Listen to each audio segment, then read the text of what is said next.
Hello guys, कैसे हो आप लोग।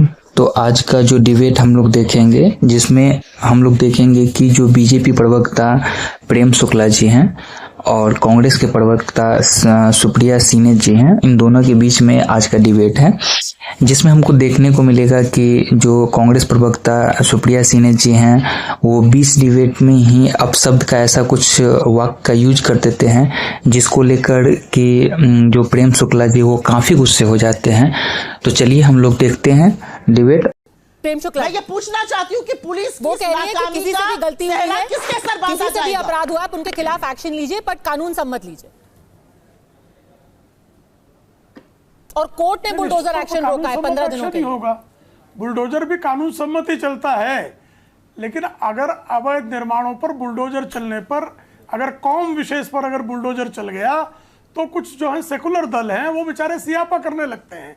तेलंगाना में मुस्लिम समुदाय के लोगों ने एक हिंदू मंदिर में जो है मूर्तियां तोड़ दी, प्रदर्शन करने के लिए लोग निकले, हिंदुओं को दौड़ा दौड़ा के मारा गया। तेलंगाना पुलिस की हिम्मत नहीं हुई, जो विकृत सांप्रदायिकता का शिकार तेलंगाना पुलिस है, कि जिन लोगों ने हिंदू मंदिर की मूर्तियां तोड़ी उनके खिलाफ कार्रवाई करें, क्योंकि वो जो है कौम विशेष के लोग हैं और कौम विशेष के लोगों को मूर्तियां तोड़ने का अधिकार है। उन्होंने मूर्तियां तोड़ दी तो क्या गलत कर दिया? वो तो मूर्तियां तोड़ना उनके धर्म के अनुकूल है, ऐसा इनका मानना है। तो ये जो गलतियां करते हैं बहराइच में, अगर पुलिस ने कोई कोताही की है तो कार्रवाई के पात्र है, लेकिन तेलंगाना में पुलिस जो कार्रवाई नहीं करती है उस पर तो कार्रवाई अगर कर देगी तो उस पर कांग्रेस का जो हाई कमान है वो नाराज हो जाएगा कि मंदिर की मूर्तियां तोड़ दी मुसलमानों ने, तो क्या गलत कर दिया भाई, ये तो ठीक ही किया। पद्मजा जी बोलिए। पद्मजा जी, मैं कहना तो नहीं चाहती थी, ये बार बार नीचता पे लोग क्यों उतर आते हैं? नवरात्र पिछले साल मांस के टुकड़े फेंके गए, मैं इनको दुष्ट कहूं, हिंदू थे, क्या मैं इनको गाली वाली भाई जो है इस तरह की भाषा का प्रयोग न करे। कांग्रेस हालांकि कटरछाप भाषा बोलती है, प्लीज ये गलत भाषा का प्रयोग है, गलत भाषा का प्रयोग है। मैं इनको इस तरह के शब्दों का प्रयोग करूंगा इनके लिए, ये महिला होकर गालियां बक रही है, मैंने इंटरजेक्ट कर दिया। सुप्रिया जी, बदतमीजी है, ठीक है, इनको माफी मांगनी चाहिए। तेलंगाना पे लॉ एंड ऑर्डर पे सवाल आपका उठाया, इस महिला को इस अपशब्द के लिए माफी मांगनी चाहिए। अगर बहराइच में आप कह रहे हैं कि प्रशासन फेल हो गया, तो तेलंगाना में किसका फेलियर था कि मंदिर में घुस करके किसी ने मूर्ति तोड़ी? इनका संस्कार नीच है।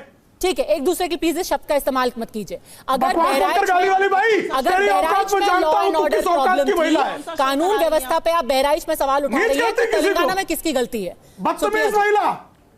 प्रेम शुक्ला जी प्लीज।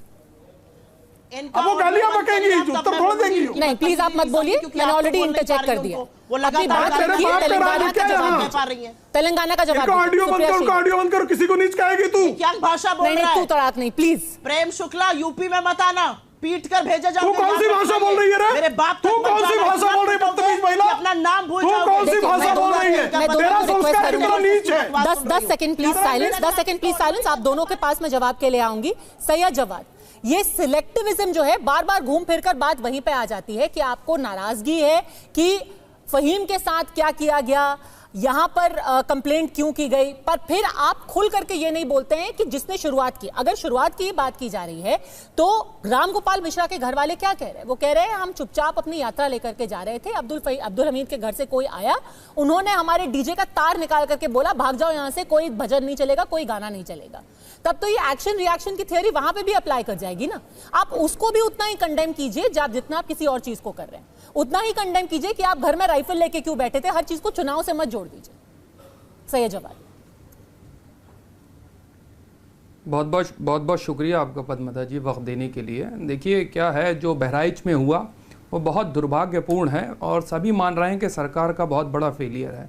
इसी पर राहत इंदौरी साहब ने एक बड़ा मशहूर शेर कहा था कि जिधर से निकलो धुआं बिछा दो, जहां भी पहुंचो धमाल कर दो, और सियासत ने तुमको हक दिया है हरी जमीनों को लाल कर दो।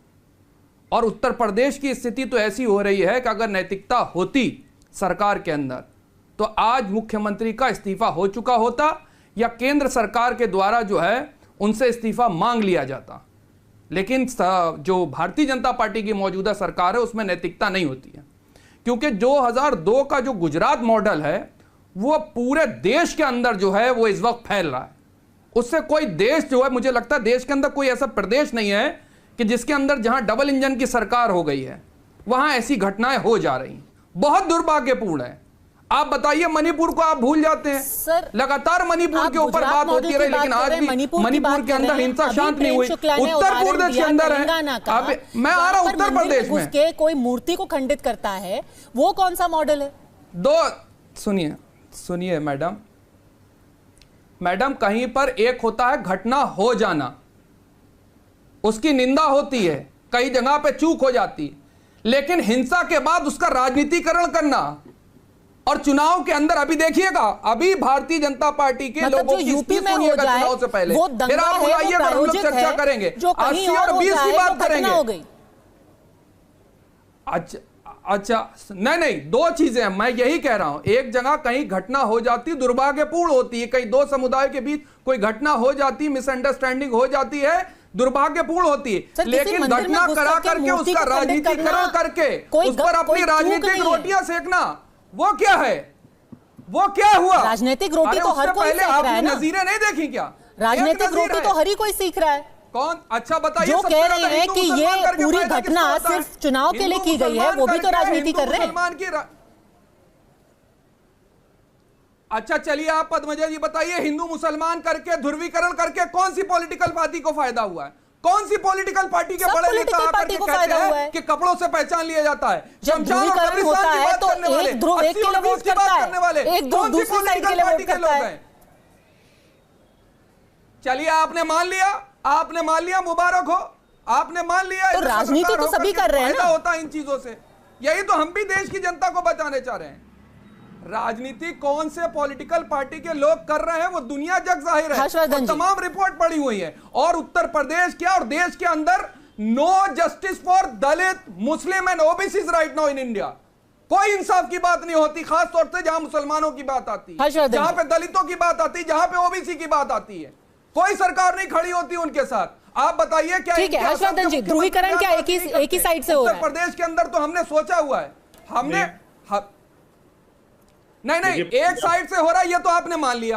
नहीं, मैंने कतई नहीं माना। हो रहा है या नहीं हो रहा है? मैंने ऐसा कोई नहीं माना। मैंने कहा कि सारी पार्टी रिएक्ट करती है, सारी पार्टी राजनीति करती है। सर एक सेकंड, आपने मान लिया? हर्षवर्धन जी, ऐसा मैंने नहीं माना है। हर्षवर्धन जी, मुझे आश्चर्य होता है कि आपने कहा एक साइड भाई खबर वगैरह पूरी पढ़ते हैं नहीं पढ़ते हैं। अभी तो लोकसभा चुनाव हुआ ना, देश में मुस्लिमों ने किसके लिए लगकर वोट किया? एक मुश्त वोट बताइए ना जरा। और हर जगह जो सो कॉल्ड सेकुलर गठजोड़ होता था वो क्या कह के होता था? यही कह के होता था ना, मुसलमान वोट नहीं बंटना है। कर्नाटक में जिस वक्त पीएफआई पर प्रतिबंध लगा, नहीं मानते हैं कांग्रेस पार्टी सेकुलरिज्म को नहीं करना चाहिए। बहुत अच्छी बात है, तो कम्युनिज्म को तो कर ही रहे ना। मेरी बात पूरी। हर्षवर्धन जी सेकुलरिज्म को प्रमोट नहीं करना चाहिए, ये जवाब है, इससे बात नहीं करा जा रहा है। अगर सेकुलर होना गलत बात है तो कम्युनल होना क्या बात है? आप बता दीजिए सर, कोई फायदा नहीं है ना। देखिए फिर से चिल्ला चिल्ली होगी। नहीं, मैं तो आप तो हर्षवर्धन जी बात पूरी कीजिए जी। देखिए है क्या, मैं मतलब नेताओं की तरह अभद्र टिप्पणी करूं, या अभी जैसे कांग्रेस की प्रवक्ता ने कहा कि प्रेम शुक्ला यूपी में मत आ जाना, नहीं पीटे जाओगे, अब ये सब धमकी, इस तरह की बातें, ये तो मैं कर नहीं सकता। मैं तो भाई ये भी पत्रकार हूं, मेरे पीछे तो कोई भीड़ नहीं है, गुंडे बदमाश नहीं, मैं किसी को धमकी दूं, कोई उस तरह की मेरी हैसियत तो है नहीं, मैं तो सामान्य पत्रकार हूं। मेरे बारे में क्या कहा वो आपको नहीं सुनाई दिया? बहरे क्या आप शो पर? ये अगर मेरे बारे में क्या कहा वो आपको नहीं सुनाई दिया? याद हो नहीं, शुरुआत तो आप ही आपको नहीं सुनाई दिया? ये सुप्रिया जी, शुरुआत तो आप ही नहीं, शर्म सारा ठेका तो सुप्रिया चाहिए आपको। देखिए एक दूसरे पर टिप्पणी ना करें, मुद्दे पे आते हैं। हर्षवर्धन जी मुद्दे पे आते हैं। आपको आती नहीं है, सुनाई दिया उन्होंने मेरे लिए, सभी आपको नहीं सुनाई दिया। क्या बेवकूफी की बातें करते हैं आप यहाँ पे बैठकर? क्या आदत है इनकी? आपको शर्म आनी चाहिए। आप गली छानते करने के लिए मशहूर है, सब जानते हैं आपकी सारी असलियतों को।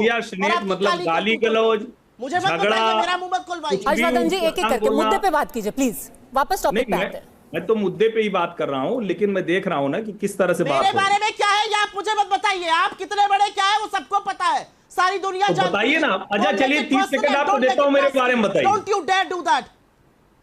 अरे कौन, आपकी क्या हैसियत है कि मुझे कहिए कि डोंट यू डेयर? प्लीज अपनी हैसियत में रहिए। नॉन एंटिटी है, आप मेरे लिए नगण्य हैं, मेरे लिए नॉन एंटिटी है आप मेरे लिए नॉन, मैं आपके लिए ठीक है, मैं दोनों से रिक्वेस्ट करूंगी, मैं सब लोगों से रिक्वेस्ट करूंगी। देखिए ये बहुत ही संवेदनशील मुद्दा है, एक दूसरे के ऊपर टीका टिप्पणी करना, एक दूसरे के खिलाफ किसी भाषा का इस्तेमाल करना जिसमें बाद में हमें रिग्रेट हो, ये नहीं करते हैं। टीवी डिबेट में हम इस तरफ को नहीं गिराते। लेकिन मैं पत्रकार हूँ, मैं सवाल जो काम करने पीएफआई पर जब प्रतिबंध लगा था, मटीरियल है, आपकी मेरे लिए जीरो अहमियत है।